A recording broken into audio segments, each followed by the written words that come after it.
자, 오늘 말씀의 제목을 다 같이 읽겠습니다. 아브라함에게서 난 열국은 어떤 나라이고 열왕은 누구를 말하는 것입니까? 본문 말씀은 창세기 17장 1절로 8절 말씀입니다. 다 같이 합독하겠습니다. 아브라함의 99세 때에 여호와께서 아브라함에게 나타나서 그에게 이르시되 나는 전능한 하나님이라. 너는 내 앞에서 행하여 완전하라. 내가 내 언약을 나와 너 사이에 세워 너로 심히 번성케 하리라 하시니 아브라함이 엎드린데 하나님이 또 그에게 일러 가라사대 내가 너와 내 언약을 세우니 너는 열국의 아비가 될지라.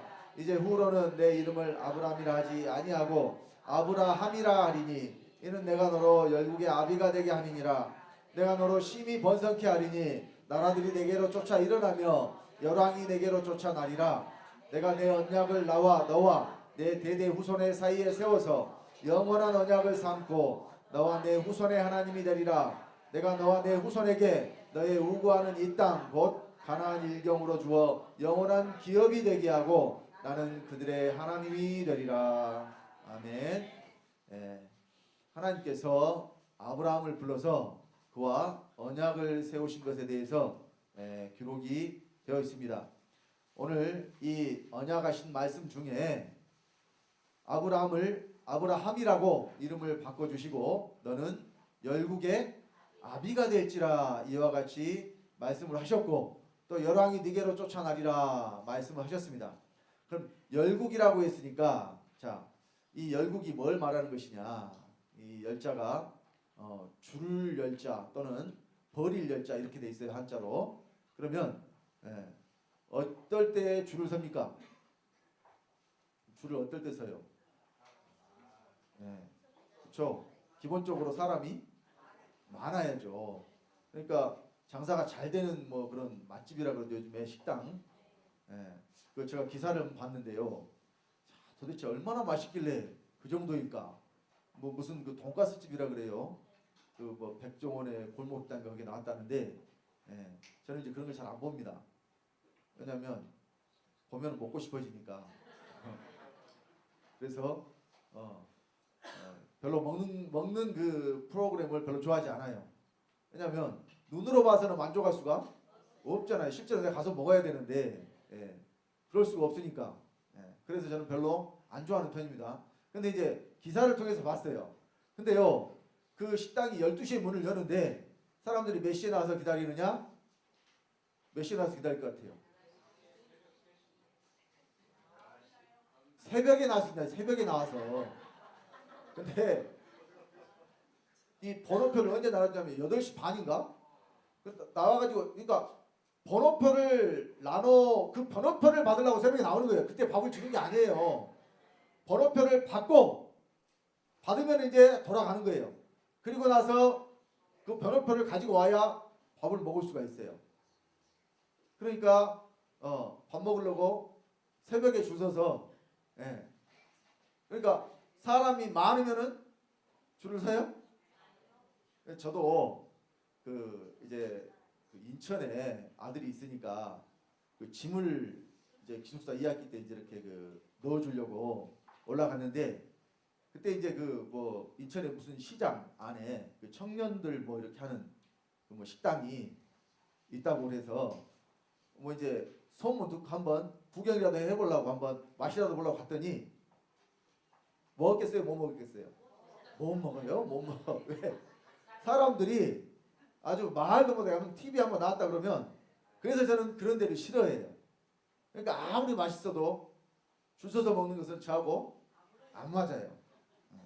그러니까 그 사람들도 이 방법이 그거밖에 없으니까 사람들이 많이 모여 있으면 줄을 서시오. 그래서 뭘 나눠줘요? 번호표를 나눠줘요. 그러니까 일단 줄을 선다는 것은 많다는 뜻이에요. 그래서 이 열국이라고 했을 때 많은 나라를 뜻합니다. 또 열왕이라고 해서 또 많다고 그래서 막 그냥 질서 없이 막 이렇게 우왕좌왕 모여있는 것을 말하는 게 아니에요. 그러니까 여러분 그 우리가 저 일본인을 열도라 그러잖아요. 왜 일본을 열도라 그러냐면 그 섬이 섬나라인데 이렇게 일자로 쭉 줄을 지어 가지고 일자로 이렇게 쭉 생겼잖아요. 그래서 이제 열도라고 이름을 하는 겁니다. 근데 필리핀이나 이런 데도 섬나라인데 거기는 이제 군도라 그러죠. 군도. 그냥 이렇게 모아져서 한꺼번에 섬들이 돼 있다고 해서 이제 그러니까 많아도 다 이 열이라는 단어를 붙이는 게 아니에요. 그러니까 이제 군대 가면은 이 오와 열을 맞추라 그러거든요. 군대 갔다 온 사람들은 알아요. 오와 열이 뭔지. 오는 가로로 쓰는 것을 말하고 열은 세로로 쓰는 것을 말해요. 그래서 뭘 맞춰야 돼요? 오와 열. 그럼 뭐 생소한 단어니까 뭐 모르셔도 돼요. 그것은 아무튼 자 그러면 기본적으로 열국이 되려면은 나라가 하나면 되겠어요? 안 되겠어요? 왕도 하나가 되면 안 되겠죠. 근데 우리가 열왕이라 그러면 열왕이라는 것에 대해서는 성경이 말씀을 했어요. 열왕기도 있잖아요. 구약 성경에 열왕기 상하. 그래서 이스라엘의 왕들에 대해서 쭉 이렇게 기록해 놓고 그것을 열왕기라고 불러요. 그러니까 열왕들은 이스라엘을 통해서 나왔구나 이렇게 생각을 할 수도 있습니다. 그런데 열국이라고 그랬잖아요. 그런데 열국은 지금 이스라엘 그러니까 아브라함의 후손들이 이스라엘 나라죠. 또 이스라엘 나라가 2000년 동안 없다가 1948년인가요? 그때 이 유대인들이 팔레스타인 이쪽에 땅을 좀 사가지고 독립을 선포를 했잖아요. 그래서 이제 최근에 100년도 안 됐잖아요. 지금 나라를 선포한 지가. 이스라엘 나라에 대해서 알고 계시죠? 그 나라가 과거에도 그랬고 지금도 하나잖아요. 열국이라고 할 수 있어요? 이스라엘이 아브라함의 후손이고 그 후손에 세워진 나라가 역사적으로 지금까지 물론 그 전에 유다와 이스라엘로 지금 우리 나라처럼 남한과 북한으로 남유다 북이스라엘 이렇게 나눠졌을 때는 있었어요. 역사적으로. 그래봐야 나라가 몇이에요? 둘인데 이 두 나라를 열국이라고 할 수가 있겠습니까? 아니겠죠. 그래서 지금 이 아브라함에게 약속하신 이 열국과 열왕이 뭘 말하는 것인가? 또 열왕은 누구를 뜻하는 것인가? 이걸 여러분들이 아시면 이 하나님의 약속이 곧 내 약속이 될 수가 있습니다. 그래서 이 아브라함하고 세우신 이 언약에 대해서 하나님이 영원한 언약이라고 말씀하셨어요. 그러면 왜 영원하다고 말씀하셨을까? 자, 이 하나님께로부터 나오는 것에 대해서 성경은 영원하다는 수식어를 붙입니다. 대표적인 것이 생명에 대해서도 영원한 생명. 이것을 우리가 이제 영생이라고 그러죠.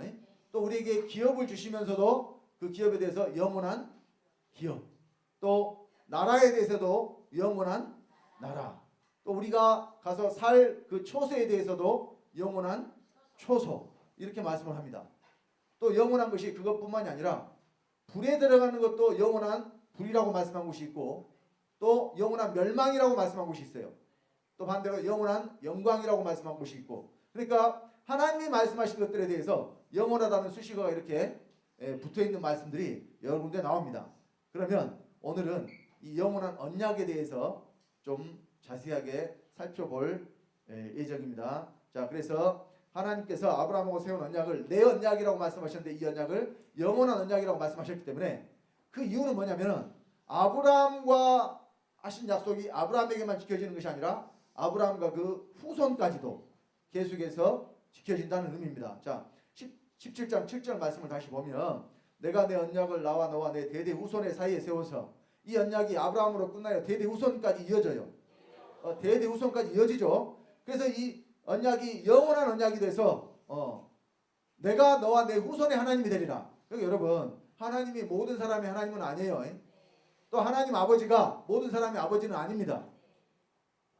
택정을 받은 자들만 하나님 아버지의 아들이 되고, 또 하나님이 안에 들어온 자들만 그들이 하나님이 되시는 거예요. 그러니까 하나님이 안 계신 곳이 없이 어디든지 계신다 하는 것으로 무소부재라는 말을 합니다. 많이 들어보셨죠? 안 계신 곳이 없이 어디든지 계신다. 무소부재. 사실은 이거 성경적으로 보면 맞지 않습니다. 왜냐하면 뭐 하나님이 천지에 충만하시다는 말씀이 성경에 있는데 그분이 어떤 존재로서 천지에 충만하다는 의미가 아니에요. 그분의 주권과 통치하심과 다스리심이 안 미치는 곳이 없다라는 의미지. 그래서 실제로 하나님이 계시는 곳은, 실존하는 곳은 어디냐? 사람 속이라니까요. 그것도 믿는 사람 속에만 하나님이 계세요. 불신자들 속에, 믿지 않는 자들 속에 하나님이 계십니까? 안 계시잖아요. 그러니까 어디든지 하나님이 계신다는 말은 성경적으로 보면 맞지 않습니다. 하나님 어디 계시느냐? 하늘에 계시고, 근데 하늘은 어디냐? 하나님 계신 곳이 하늘이에요. 그래서 믿는 자 안에 하나님이 들어오시겠다고 말씀을 하신 겁니다. 자, 그래서 이 영원한 언약을 창세기 17장 12절로 14절에 이렇게 말씀하셨습니다. 다 같이 합독합니다. 너희 자손이 아니요 이방 사람에게서 돈으로 산 자를 물어나고 난 지 8일 만에 할례를 받을 것이라. 너희 집에서 난 자든지 너희 돈으로 산 자든지 할례를 받아야 하리니 이에 내 언약이 너희 살에 있어 영원한 언약이 되려니와 할례를 받지 아니한 남자 곧 그 양피를 베지 아니한 자는 백성 중에서 끊어지리니 그가 내 언약을 배반하였음이니라. 그래서 이스라엘 백성에게 또 이스라엘 자손에게 하나님과의 언약의 표징으로 뭘 행하라고 그랬느냐? 할례를 행하라고 그랬습니다. 이것은 이스라엘에서 난 자나 돈으로 산 자나 물어나고 아무튼 이스라엘 중에 거하는 자들은 무조건 할례를 받아야 될 것이라고 말씀을 하고 있습니다. 근데 이 할례라는 것이 난 지 8일 만에 남자 생식기의 표피를 잘라내는 의식을 치르는 것이 그것이 할례의 의식이었습니다. 그래서 아브라함은 99세 때 할례를 받았고요. 그 뒤로는 태어난 지 8일째에 모든 남자가 이 할례를 받았습니다. 그래서 예수님도 난 지 8일 만에 할례를 받으셨다고 성경이 기록을 하고 있습니다. 자, 그런데 이 할례를 받으면 언약이 어디에 있느냐? 너희 살에 있다라고 말씀을 하잖아요. 할례를 받음으로 언약이 어디에 있어요? 살에 있다. 그러니까 우리 살에 있는 언약이 영원한 언약이 된다는 거예요. 그런데 자, 지금 이 할례가 육체에 행하는 할례를 성경은 할례라고 하지 않고 마음에 받아야 될 할례를 할례라고 한다고 성경이 이제 말씀을 합니다. 자, 이 할례에 대해서는 좀 이따 다시 살펴보고요. 이 영원한 언약에 대해서 성경은 또 새 언약이라고 말씀을 하십니다. 우리 예레미야 31장 33절로 34절 말씀 보겠습니다. 다 같이 합독합니다. 나 여호와가 말하노라. 그러나 그날 후에 내가 이스라엘 집에 세울 언약은 이러하니 곧 내가 나의 법을 그들의 속에 두며 그 마음에 기록하여 나는 그들의 하나님이 되고 그들은 내 백성이 될 것이라. 그들이 다시는 각기 이웃과 형제를 가리켜 이르기를 너는 여호와를 알라 하지 아니하리니 이는 작은 자로부터 큰 자까지 다 나를 알미니라. 내가 그들의 죄악을 사하고 다시는 그 죄를 기억지 아니하리라. 여호와의 말이니라. 자, 여기도 내가 그들의 하나님 되리라. 너와 내 대대의 후손에 내가 하나님이 되리라. 자꾸 약속을 하시면서 내가 뭐가 된다고 그래요? 하나님 된다고. 그러니까 원래 하나님이신데 그 하나님이 누구의 하나님이 되느냐? 우리들의 하나님이 돼야 된다니까요. 그러니까 하나님이 계시지만은 지금 믿지 않는 자들은 하나님이 그들의 하나님이 아니에요. 각자 믿는 하나님이 다 따로 있죠. 그들이 각자 섬기는 신들이 다 따로 있잖아요. 그러니까 참신을 알지 못하고 세상에 썩어질 것, 금수의 형상 이런 것들로 신을 삼아서 지금 섬기고 있잖아요, 여러분. 세상 종교를 한번 봐보세요. 뭐 종교가 많지만은 그래도 우리가 많이 좀 알고 접하고 있는 불교를 한번 봅시다. 그들이 가서 절하는 것들이 무엇에 대고 절을 해요? 뭐 나무로 조각해 놓은 거, 주물로 부어서 만들어 놓은 거, 돌로 깎아 놓은 형상 이런 것들에 대고 어때요? 절을 하죠. 그러면 그런 것들을 누가 만들었어요? 그 조각하고 주물로 부어서 돌로 깎아서 만들어 놓은 거 결국 누가 만들었느냐? 사람이 만들었거든요. 사람이 만든 것이 신이 될 수 있어요? 그러면 제가 생각했을 때는 그 나무로 깎아놓고 돌로 깎아놓은 것이 신이라면 그 신이 위대한 것이 아니라 그걸 깎은 사람이 더 위대할 것 같아. 아닌가요? 상식적으로 생각을 해봐도 그런 것이 어떻게 신이 될 수가 있어요. 그런데 그건 신이라고 지금 섬기잖아요. 그것이 복 준다고 섬기잖아요. 또 그것뿐입니까? 산에 지나가다가 좀 형상이 기묘하게 생긴 어떤 바위를 보면 그 바위에 대고 절을 하기 시작하죠. 그러니까 저기 대구 팔공산에 가면은 갓바위라고 있다 그래요. 안 가봤는데 그 갓바위는요, 예, 수능벌철만 되면은 사람들이 아주 구름대같이 몰려든다고 그래요. 뭐 하려고 거기 가서 사람들이 몰려들까요? 그 바위에 대고 기도해가지고 자기 자식들 어디 보내려고? 좋은 대학 보내려고.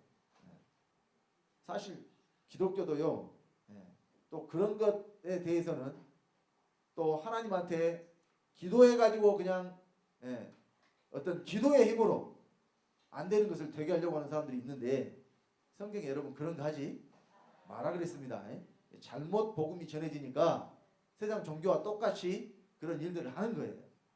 그래서 자, 이 하나님이 어디나 계시는 것이 아니라 또 모든 사람이 하나님 되시는 것이 아니라 믿는 자들이 하나님만 되시는 줄 믿으시기 바랍니다. 그러니까 하나님과 우리의 약속, 그러니까 하나님이 우리에게 하신 약속이 이루어지고 또 그 약속이 실제가 된 사람들은 하나님이 어디 계시냐? 그 사람 안에 들어오셔서 영원히 그 사람의 하나님 되시겠다고 하신 약속이 바로 이 새 언약입니다. 에레미야 31장 33절로 34절에 이 새 언약을 잘 보시면 법을 어디에 둔다고 그랬느냐? 우리 속에, 마음에 기록한다고 이렇게 말씀을 하고 있어요. 여러분, 우리가 구약과 신약에 대해서 보통은 창세기부터 말라기까지는 구약이요, 마태복음부터 요한계시록까지는 신약이라 이렇게 기록된 말씀에 대해서 구약, 신약 이렇게 나누는데 사실은 구약 전서고 신약 전서고 그래요. 기록된 말씀이라는 것이지 물론 그 안에 이제 약속이 들어있어서 자, 구약은 말 그대로 옛 언약이고 신약은 말 그대로 새 언약이죠. 그런데 새 언약의 내용도 미리 말씀하시기는 언제 말씀하셨느냐? 에레미야서에 말씀하셨기 때문에 구약에 새 언약이 있는 거예요. 그러니까 이렇게 창세기부터 말라기까지는 구약이라고 하시면 안 돼요. 왜? 에레미야서에 뭐가 있어요? 새 언약이 이미 있고 또 구약은 장차 이루어질 일에 대한 애표요, 모형요, 그림자로서 우리에게 미리 알려주시는 겁니다. 실제는 아니지만. 그래서 구약의 말씀들을 여러분들이 잘 깨달아 알면 실제가 돼서 어디서 이루어지느냐? 내 안에서 이루어지게 돼 있어요. 여러분, 옛 언약과 새 언약의 가장 큰 차이점이 뭐냐면 옛 언약에서는 하나님 말씀하신 모든 것이 사람 밖에서 이루어졌습니다. 그런데 새 언약에서는 모든 것이 다 사람 안에서 이루어지게 돼 있어요. 오늘 이 본문에는 자, 에레미야 31장 33절 34절에는 하나님의 법에 대해서 말씀하셨죠.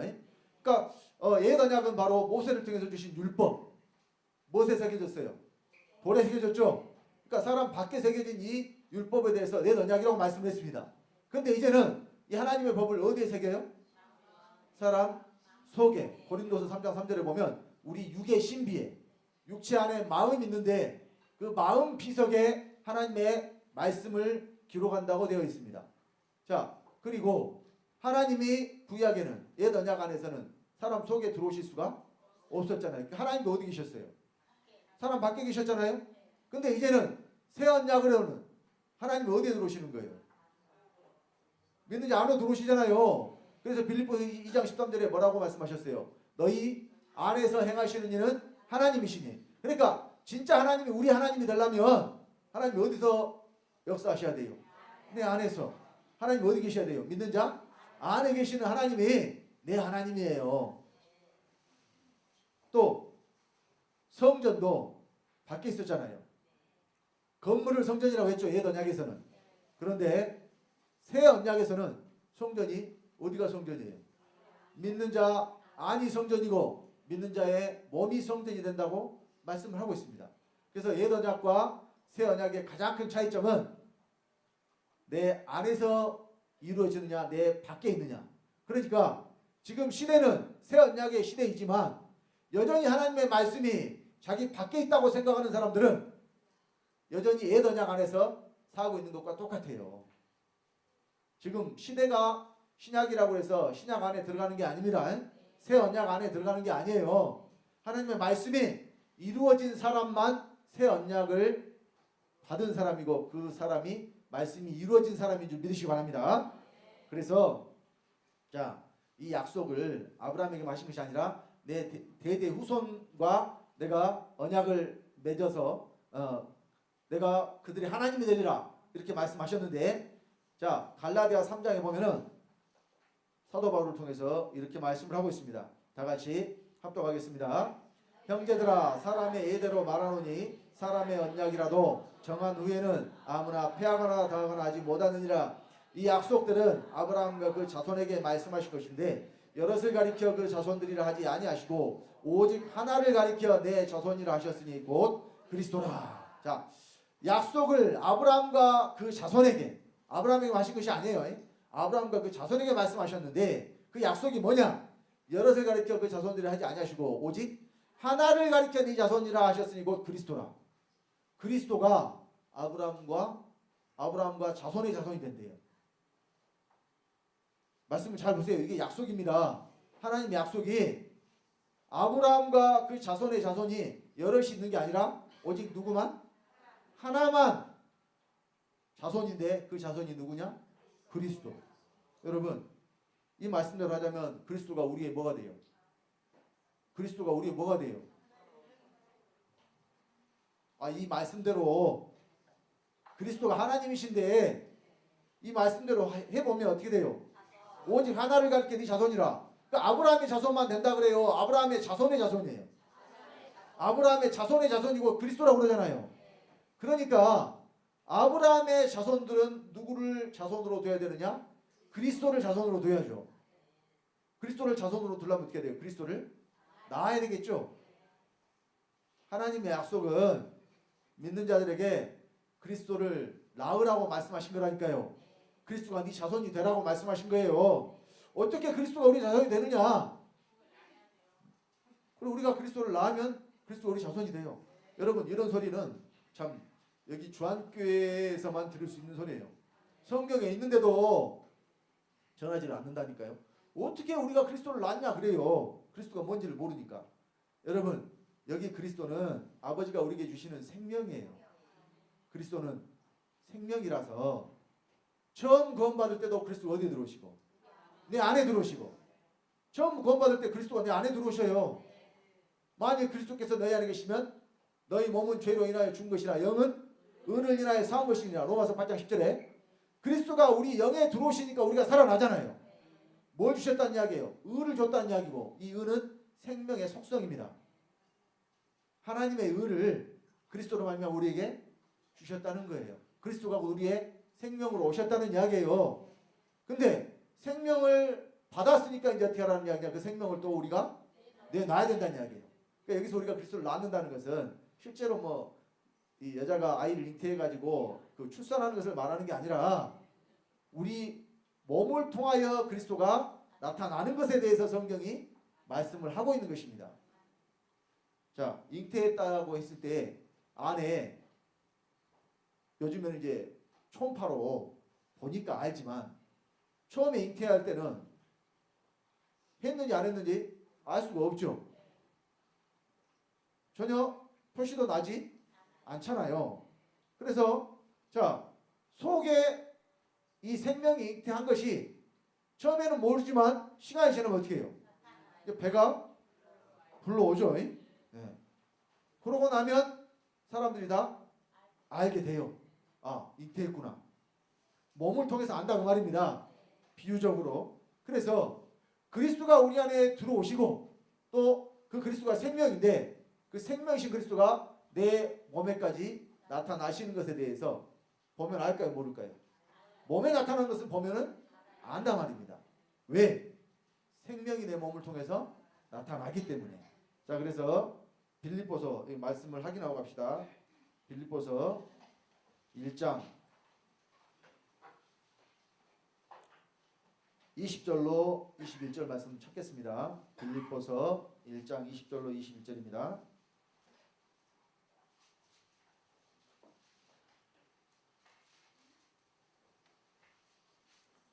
찾으셨으면 다 같이 합독합니다.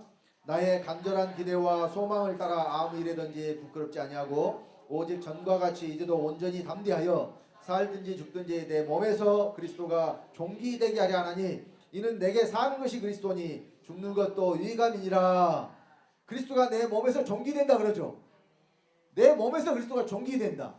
그러니까 귀한 그 그리스도께서 내 몸을 통해서 나타나시니까 내 몸에서 그리스도가 종기된다는 이야기예요. 그러면 그리스도로 말미암아 여러분에서 나타나는 행동이 치사하고 더럽고 뭐 이런 행동이 나올까요? 거룩하고 의로운 행동이 나올까요? 당연히 그리스도로 말미암아 나오는 행동들은 여러분에게서 거룩하고 의로운 행동들이 나오게 되니까 그걸 통해서 그리스도가 내 몸에서 종기되는 것이라고 성경이 지금 말씀을 하는 것입니다. 그래서 바로 이 상태가 되면 여러분의 자손이 그리스도가 된 거예요. 왜? 여러분들이 그리스도를 내놨기 때문에. 여러분 마태복음 1장 1절 말씀이 아브라함과 다윗의 자손 예수 그리스도의 세계라 이렇게 시작을 하고 있어요. 거기 아브라함과 다윗의 자손 예수 그리스도가 누구예요? 오늘날 기독교인들이요 이 아브라함과 다윗의 자손 예수 그리스도에 대해서 2000년 전에 이 땅에 오신 예수 그리스도라고 이야기를 해버리니까 문제가 있는 거예요. 예수님이 아브라함의 자손이라 그랬어요? 예수님이 아브라함 자손이라 그러던가요? 아니라는 말씀은 예수님이 직접 하셨어요. 자, 확인하겠습니다. 요한복음 8장 56절로 59절 봅니다. 요한복음 8장 56절로 59절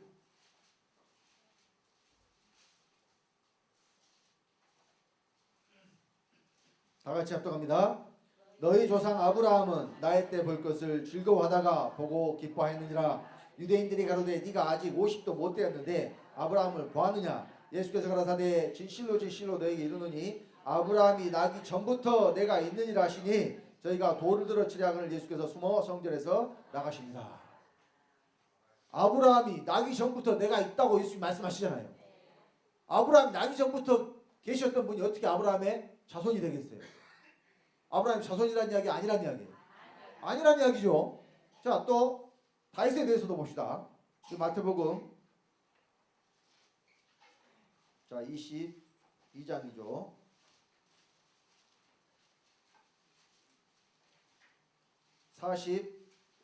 41절로 45절까지 봅니다. 마태복음 22장 41절로 45절까지 찾으셨으면 다같이 합독합니다. 바리새인들이 모였을 때에 예수께서 그들에게 물으시되 너희는 그리스도에 대하여 어떻게 생각하느냐? 네 자손이냐? 대답하되 다윗의 자손이니이다. 가라사대 그러면 다윗이 성령에 감동하여 어찌 그리스도를 주라 칭하여 말하되 주께서 내 주께 이르시되 내가 내 원수를 내 발 아래 둘 때까지 내 우편에 앉았으라 하셨도다 했느냐. 다윗이 그리스도를 주라 칭하였은즉 어찌 그의 자손이 되겠느냐 하시니. 자, 예수님은 다윗의 자손이에요 아니에요? 근데 또 성경에는 호산나 다윗의 자손이여 또 다윗의 자손으로 오실 것을 말씀하셨어요. 그런데 예수님은 정작 오셔가지고 본인 입으로는 나는 다윗의 자손이라 그래요 아니라 그래요? 아니라 그러잖아요. 그럼 여러분 누구 말을 믿을 거예요? 누구 말을 믿으실 거예요? 예수님 하신 말씀 믿어야죠. 그러니까 마태복음 1장 1절을 우리가 신약의 첫 구절 시작되는 말씀이라고 보고 그 말씀의 시작이 아브라함과 다윗의 자손 예수 그리스도의 세계. 그러니까 세계는 뭐냐면 인간세 이을케 쉽게 말하면 족보예요. 그래서 누가 낳고 하잖아요. 쭉 낳고 하다 보니까 맨 마지막에 누구를 낳느냐? 그리스도를 낳는 것으로 끝나요. 마태복음 1장 족보를 보면은 누구를 낳는 것으로 끝나요? 그리스도를 낳는 것으로 끝나요. 그 이야기가 결국 누구 이야기냐? 저와 여러분들이 그리스도를 낳는 이야기예요. 이거 아주 영적으로 깊은 말씀이에요. 그러니까 겉 말씀만 보는 사람들은 절대로 이해할 수 없는 말씀이에요. 그러니까 갈라디아 3장 16절에 좀 전에 읽었던 그리스도가 믿는 자들의 자손이 된다는 말씀을 절대 이해를 못해요. 마태복음 1장 1절 말씀이 이해가 안 되면. 아브라함과 다윗의 자손 예수 그리스도가 2000년 전에 이 땅에 오신 예수 그리스도가 아니라는 것을 깨닫지 못하면 절대 이해가 안 되는 말씀이에요. 그러면 아브라함과 다윗의 자손 예수 그리스도는 누구냐? 바로 믿는 저와 여러분들이라니까요. 근데 하나가 아니에요. 세 개니까 계속해서 이어서 낳고 계속 나와야 돼요. 그러니까 열왕이라는 것이요, 왕이 한꺼번에 막 있는 것을 말하는 게 아니에요. 여러분 그 중국 역사에도 보면은 그 중국이 한 나라로 통일되기 전에 중국이 땅이 워낙 넓잖아요. 춘추 전국 시대가 있었어요. 그 군웅들이 할거하던 시대. 그러니까 조그만 도시에도 각자 다 왕 노릇하는 자들이 있었단 말이에요.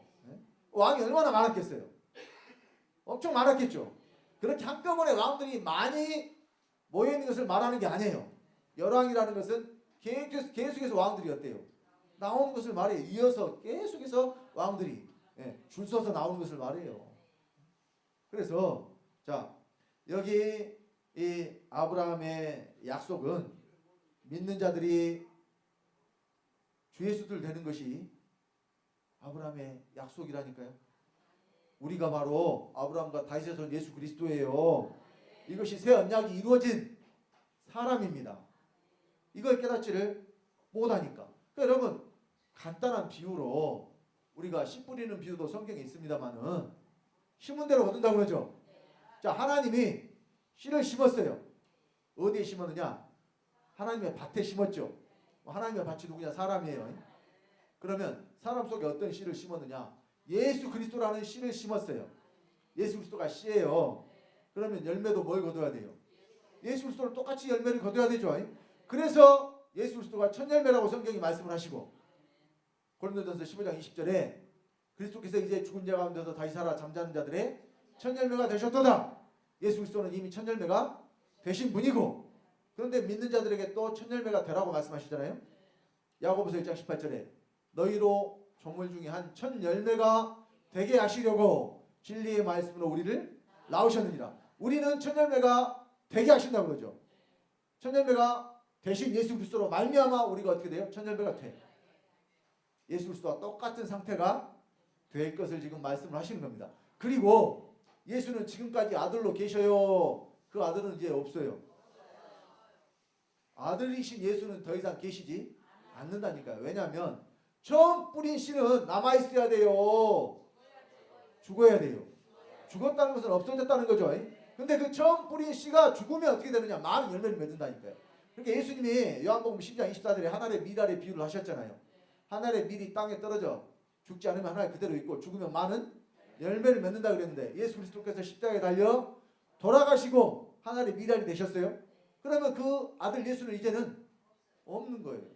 근데 그 아들로 말미암아서 그 아들과 똑같은 많은 하나님의 아들들이 나오는 것이 바로 하나님의 영원한 때 전에 세우신 계획이요 경륜입니다.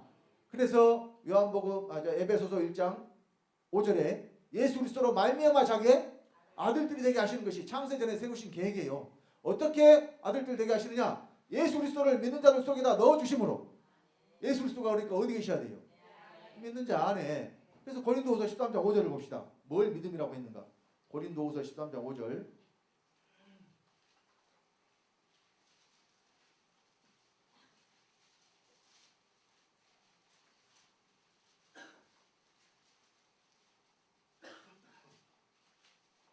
자, 고린도후서 13장 5절 찾으셨으면 다 같이 합독합니다. 너희가 믿음에 있는가? 너희 자신을 시험하고 너희 자신을 확증하라. 예수 그리스도께서 너희 안에 계신 줄을 너희가 스스로 알지 못하느냐? 그렇지 않으면 너희가 버리운 자니라. 예수 그리스도께서 어디 계셔요? 너희 안에. 믿는 자 안에 예수 그리스도께서 계신 것을 스스로 알지 못하면 버리운 자라고 성경은 말씀하잖아요. 그러니까 어떤 예수 그리스도를 믿어야 돼요? 믿는 자 안에 계신 예수 그리스도를 믿어야 돼요. 근데 오늘날 기독교인들이 전부 어떤 예수를 믿느냐? 하늘로 올라가셔가지고 하나님 아버지 오른쪽에 앉아있는 예수를 믿어요. 그리고 그 예수가 아들로서 다시 이 땅에 공중으로 재림한다고 믿는단 말입니다. 아들이 또 온대요. 그런 아들은 없어요.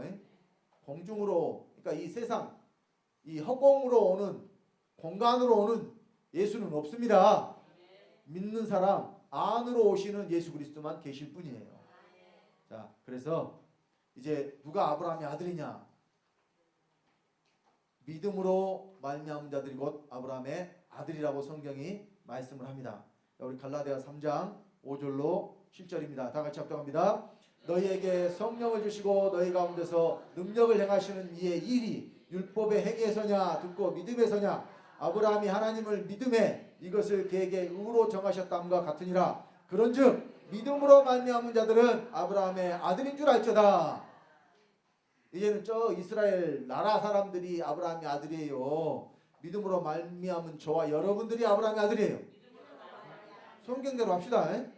믿음으로 말미암은 저와 여러분들이 이제는 아브라함의 아들이에요. 그러니까 아브라함이 하신 약속이 누구에게 이루어져야 돼요? 저와 여러분에게 이루어져야 되죠. 왜? 너와 내 후손과 대대로 내가 언약을 세워서 그 언약이 영원한 언약이 된다고 그랬잖아요. 지금도 이루어지지만 앞으로도 계속해서 이 언약들이 이루어질 것을 지금 성경이 말씀을 하는 겁니다. 그래서 자, 표면적 유대인이 있고 이면적 유대인이 있다고 성경이 말씀을 합니다. 로마서 2장 28절로 29절 또 다 같이 합독하겠습니다. 대저 표면적 유대인이 아니요 표면적 육신의 할례가 아니라 오직 이면적 유대인이 유대인이며 할례는 마음에 할지니 신령에 있고 의문에 있지 아니한 것이라. 그 칭찬이 사람에게서가 아니요 다만 하나님에게서니라. 좀 전에 우리가 창세기 17장 말씀을 살펴보면서 너와 네 자손들 또 네 그 땅에 우고하는, 그러니까 너와 함께 우고하는 이방인이든지 돈으로 산자든지 물어나고 다 할례를 받으라고 말씀하시면서 할례를 받음으로 언약이 어디에 있냐? 살에 있다고 영원한 언약이 될 것이라고 하나님 분명히 말씀하셨어요. 그런데 이제 이 할례에 대해서도 육신에 받는 것이 할례가 아니라 마음에 받는 것이 할례라고 성경이 말씀하잖아요. 이제는 육체 할례를 받는 것은 표면적으로 유대인이지만 이 표면적 유대인은 유대인이 아니라고 그러잖아요. 그럼 누가 유대인이냐? 이면적 유대인. 표면과 이면. 표면은 겉으로 드러나는 것. 이면은 속에 감춰져 있는 것. 그래서 할례를 어디에 받아요? 마음에. 지금 할례는 어디에 받는 것이 진짜 할례예요? 마음에 받는 것이 진짜 할례입니다. 그래서 골로새서 2장 11절에 이렇게 말씀을 하고 있죠. 다 같이 합독합니다. 또 그 안에서 너희가 손으로 하지 아니한 할례를 받았으니 곧 육적 몸을 벗는 것이요 그리스도의 할례니라. 그리스도의 할례는 손으로 받는 것이 아니에요. 육적 몸을 벗는 것. 육적 몸을 어떻게 벗어요? 여러분 저기 이 미국 서부 개척 시대에 인디언들이 있었잖아요. 그 사람들이 인디언이 아닌데 이제 잘못하고 인디언이라고 한 것이 지금도 인디언이라고 그래요.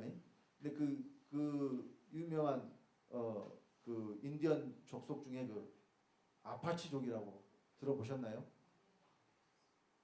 안 들어봤어요? 한 번은 들어봤을 텐데 기억은 안 나도. 그럼 여러분 지금 이 헬리콥터 중에 공격형 헬리콥터 중에 코브라 헬기가 있고 아파치 헬기라고 있어요. 들어보셨나요? 그 아파치라는 이름이 거기서 따온 거예요. 그러니까 왜 아파치라는 이름을 붙였느냐? 아주 용맹한 죽음을 두려워하지 않는 그런 사람들인데, 근데 이 사람들이 적의 목을 베면 있잖아요. 그 사람들은 머리 가죽을 벗겼다 그래요. 머리 가죽 징그럽잖아요. 그러니까 육적 몸을 벗으니까 어떻게 이렇게 가죽을 그냥 벗어서 벗을 수 있나요? 그런 식으로?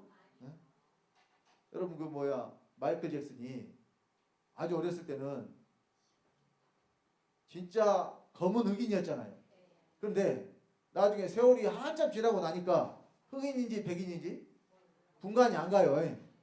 그 사람 왜 그렇게 된 줄 알아요? 껍질을 다 벗겨낸 거예요. 목욕탕 가서 이태리 타올로 문지르는 게 아니라 성형외과 가가지고 그러니까 이제 겉 피부 있잖아요. 이런 것을 그러니까 아니 흑인이 되게 싫었나 봐요. 그 사람은. 아니 본인이 되게 싫었나 봐. 그러니까 어떻게 가고 싶어서. 결국은 그런 부작용 때문에 사실은 일찍 죽은 거예요. 근데 그 사람은 죽어도 돈을 엄청나게 벌더만요. 아니 죽었는데도 돈을 무지무지하게 많이 벌어요. 자 어쨌든 그런 식으로 뭘 벗을 수 있는 게 아니란 말입니다. 육적 몸을 벗는다는 것은. 그러니까 자 이 육적 몸은 어디서 어떻게 벗을 수 있느냐. 오직 십자가에서만 벗을 수가 있어요.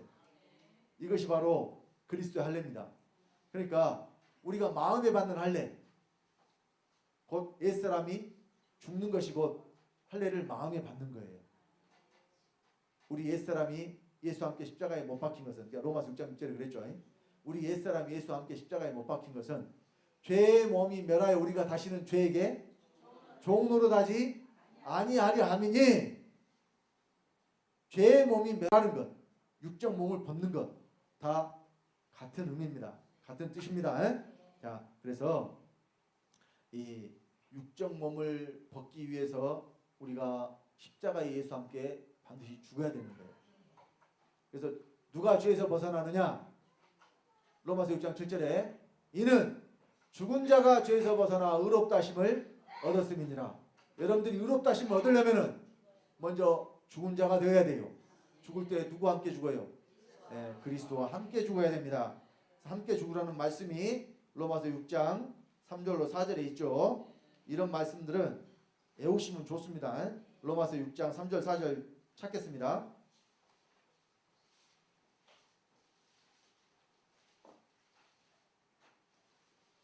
로마서 6장 3절로 4절입니다. 자, 다 같이 합독하겠습니다. 무릇 그리스도 예수 합하여 세례를 받은 우리는 그의 죽으심과 합하여 세례 받은 줄을 알지 못하느뇨. 그러므로 우리가 그의 죽으심과 합하여 세례를 받음으로 그와 함께 장사되었나니 이는 아버지의 영광으로 말미암아 그리스도를 죽은 자 가운데서 살리심과 같이 우리로 또한 새 생명 가운데서 행하게 하려 함이니라. 자, 우리를 예수와 함께 십자가에 못 박힌 자가 되라고 말씀하시는 이유는 죽이기 위함이 아니에요. 하나님이 우리를 예수와 함께 십자가에 못 박으라고 하신 이유는 죽이기 위함이 아니라 살리기 위함이에요. 새 생명을 줘야 되는데 옛 생명을 가지고 있으면 줄 수가 없으니까 옛 생명을 죽여야 어떻게 해요? 새 생명이 될 수 있잖아요. 그래서 죽으라는 이야기입니다. 살리기 위해서. 여러분 지금 서울에 강남에 15층짜리 건물이 곧 붕괴 위험이 있다 그래요. 뉴스에 지금 계속 나오고 있잖아요. 그 건물 철거해야 됩니다. 사람이 들어가서 생활할 수 있는 건물이 더 이상 아니에요. 그러니까 그 자리에 새로 건물을 지으려면 먼저 어떻게 해야 돼요? 그거 철거를 해서 싹 없애버려야 새 건물을 짓지. 그대로 두고 거기에 절대로 새 건물을 지을 수가 없어요. 그대로 두고 하는 것은 뭐냐면 이제 리모델링이라고 그러죠. 뼈대만 놔두고 여기 쭉 내려가다 보면 그 대남대로죠. 큰 도로가 그 도로변에 있는 건물 하나가 또 리모델링 공사를 하더라고요. 그러니까 겉 다 깎아내고 속 다 뜯어내고 뼈대만 놔두고 겉도 다시 치장하고 속도 내부도 다시 치장을 해요. 그리고 공사가 끝나고 나면 사람들은 새 건물인지 새로 지은 건물인지 또 겉만 한 건물인지 사실 몰라요. 지나다니면서 본 사람은 알지만 처음 그 건물을 본 사람은 건물 새로 지었나 보다 그러지. 근데 사실은 새로 지은 게 아니에요. 그것은. 그러니까 우리 하나님이 우리를 새 생명을 주시는 것은요. 그냥 있는 생명에 새 것을 더해가지고 그냥 이렇게 좀 적당히 섞어서 하시는 게 아니란 말입니다. 완전히 싹 없애버리고 거기에 새로 하나님이 주신 것으로 세워지게 하시는 거예요. 그래서 예수 그리스도가 오신 이유는 첫 것을 펴러 오셨다고 그러잖아요. 그 뜻을 이루러 오셨는데 그 뜻이 뭐냐? 우리 히브리서 자, 10장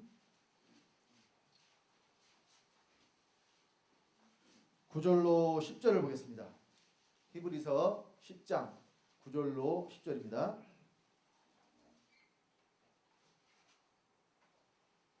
자, 다같이 합독합니다.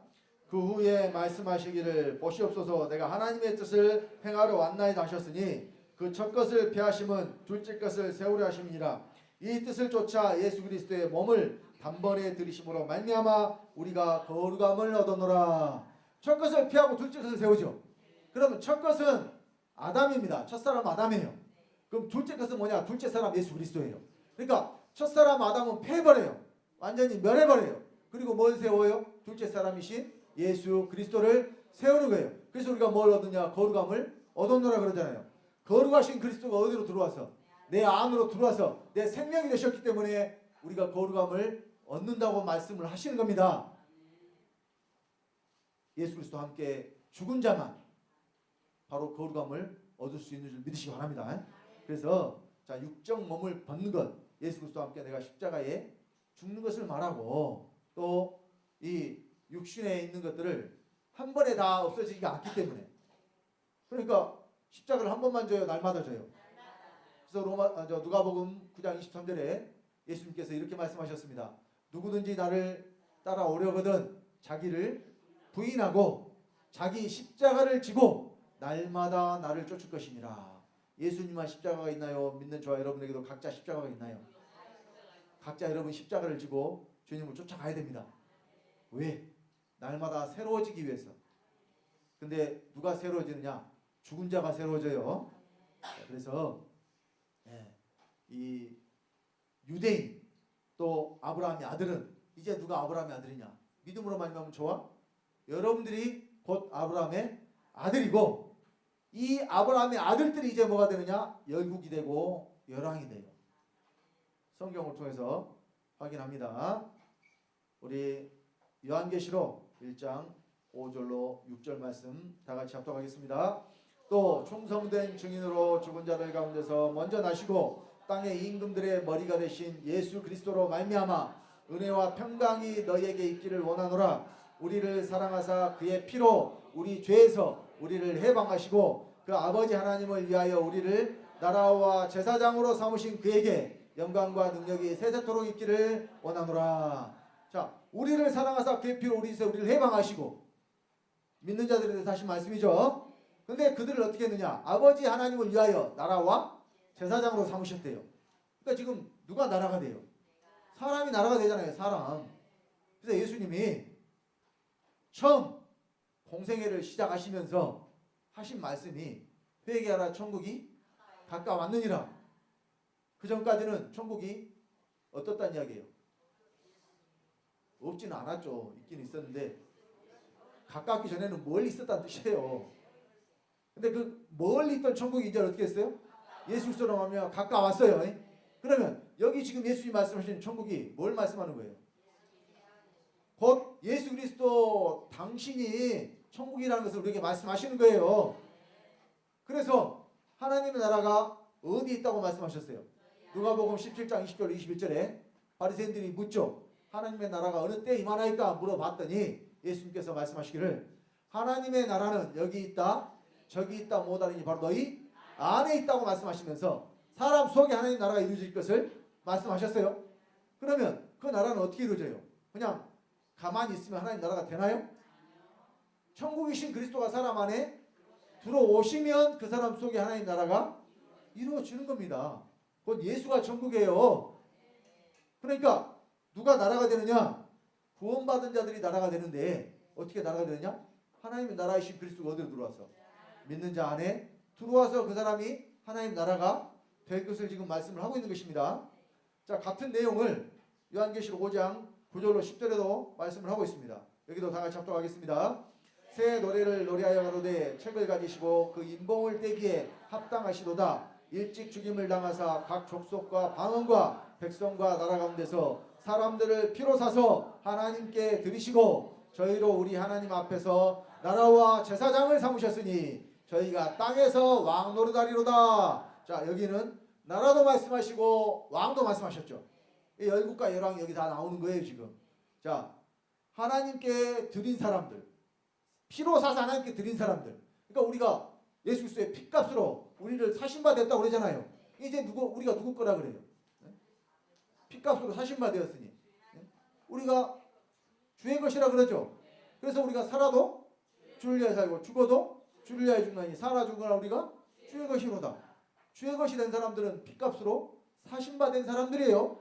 이 사람들을 하나님 앞에서 또 나라와 제사장을 삼았는데 그들이 또 땅에서 뭐예요? 왕으로 돼요.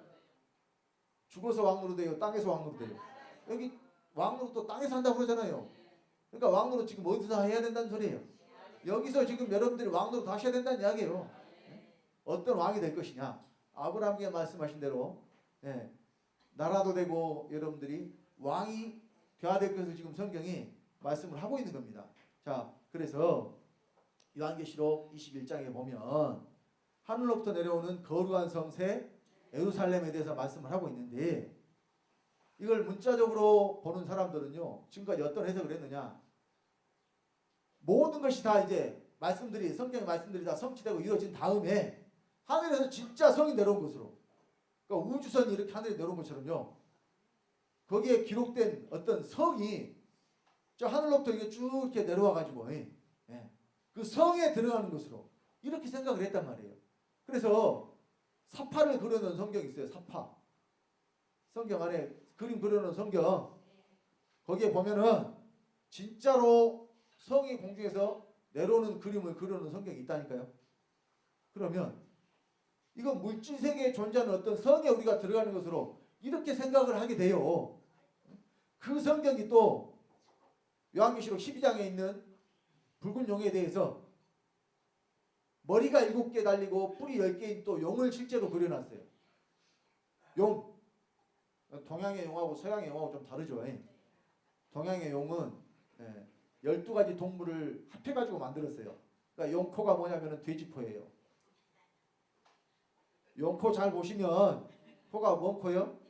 돼지코. 뿔은 사슴뿔이고, 잘 봐보세요. 그래 12가지 동물에게서 각각 빼내가지고 그걸 만들어내서 조합해 놓은 것이 바로 뭐냐면 용이라니까요. 근데 서양의 용은 드래곤이라 그러죠. 그러니까 동양의 용은 와이번스고, 또 야구팀 중에 SK 와이번스 있죠. 그 상징 동물이 용이에요. 근데 동양의 용이요. 근데 드래곤이라고 하는 것은 서양의 용이에요. 꼭 뭐같이 생겼냐면 공룡. 근데 그 서양의 용은 입에서 뭐를 뿜느냐? 불을 뿜어요. 동양의 용은 입에 여의주를 물고 있는데 서양의 용은 입에서 뭘 뿜어요? 불을 뿜어. 그러니까 그런 용이 머리가 몇 개 달리고? 7개 달리고. 저기 그리스 신화인가 뭐 보면은, 아니 그리스 신화가 아니고 뭐 옛날 저쪽 서양 이야기 보면 그 삼두용 있잖아요. 삼두용. 머리가 3개 달린 용. 그런 식으로 그려놨다니까요. 칠두용으로. 머리가 몇 개 달린 용? 7개 달린 용. 이런 용이 진짜로 바다에서 나오겠어요?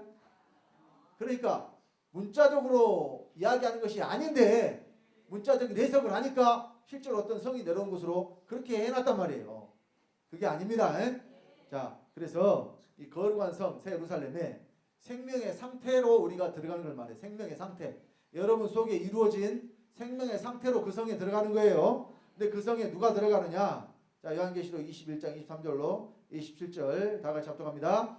그 성은 해나 달의 비침이 쓸데없으니 이는 하나님의 영광이 비치고 어린 양이 그 등이 되심이라. 만국이 그 빛 가운데로 다니고 땅의 왕들이 자기 영광을 가지고 그리로 들어오리라. 성문들을 낮에 도무지 닫지 아니하리니 거기는 밤이 없음이라. 사람들이 만국의 영광과 존귀를 가지고 그리로 들어오겠고 무엇이든지 속된 것이나 가증한 일 또는 거짓말하는 자는 결코 그리로 들어오지 못하되 오직 어린 양의 생명책에 기록된 자들 뿐이라. 자, 여기 잘 보시면 만국이 빛 가운데로 다닌대요.